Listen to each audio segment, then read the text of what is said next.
nizungumze juu ya dhambi za aina tatu ambazo zimekuwa ni chanzo kikubwa sana cha matatizo ya mwanadamu.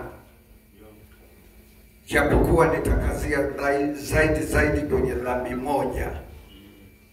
Dhambi hizo tatu, dhambi ya kwanza ni dhambi ya uasi. Tuseme wote uasi. Unaelewa kwamba Adam na Eva waliasi. Unaelewa pia kwamba shetani naye aliasi. Na madhara yote yako duniani leo ni uasi. Na hata watu wengi wana shida nyingi hapa duniani ni uasi. Dhambi ya pili ambayo nitaishughulikia, nitaizungumza kwa kifupi tu kupanua na mawazo, ni dhambi ya kwenda kwa waganga wa kienyeji, dhambi ya kutambika, dhambi ya mizimu, dhambi inayohusisha watu pia kuchanjwa na kufanya maagano. Na hiyo ndiyo ulikuwa ugonjwa mkubwa na tatizo kubwa kwa taifa la Israeli. Kila tu walipofanya matatizo hayo, walienda utumwani. Walipokuwa watumwa, basi hawakuwa na pesa. Na hicho ni chanzo cha watu wengi leo hawana pesa na hawana maisha mazuri. Ni dhambi za kulisi zinazohusiana na matambiko na mizimu na kuchanjwa, yote hayo kwa jumla. Lakini wengi hadi leo hawaelewi. Wanaona ni kawaida.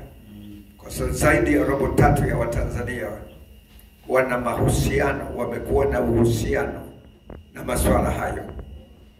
Dhambi ya tatu ambayo nitaigusa si sana, ni dhambi inayohusiana na wanadamu kujifanyia maamuzi bila kumhusisha Mungu kikamilifu, na hasa kwenye maamuzi ya kuoa na kuolewa. Unaolewa na nani? Unaoa nani? Je, umemhusisha Mungu?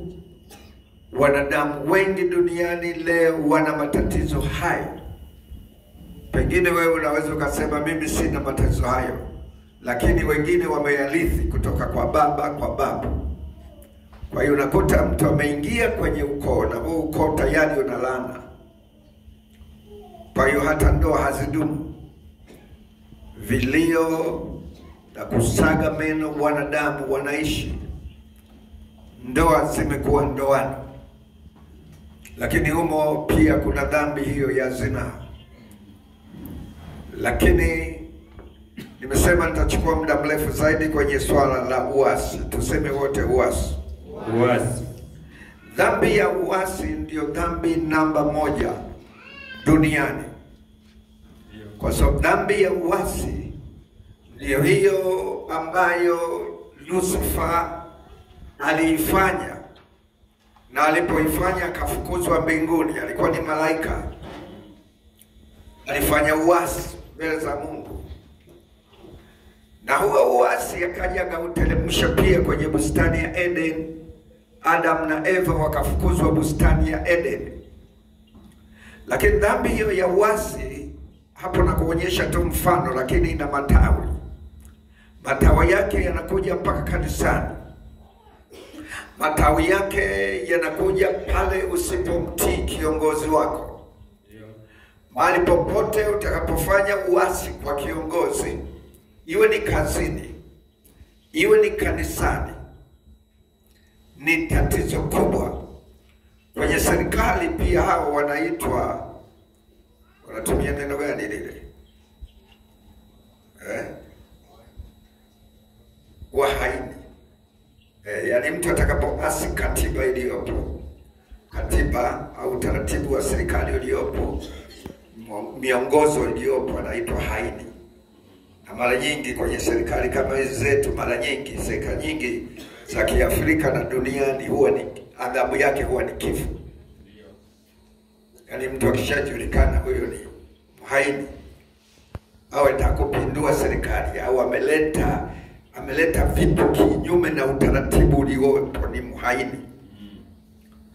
Sasa napanua, kuna mtu nampanua mawazo, atikise mkono kama unanielewa.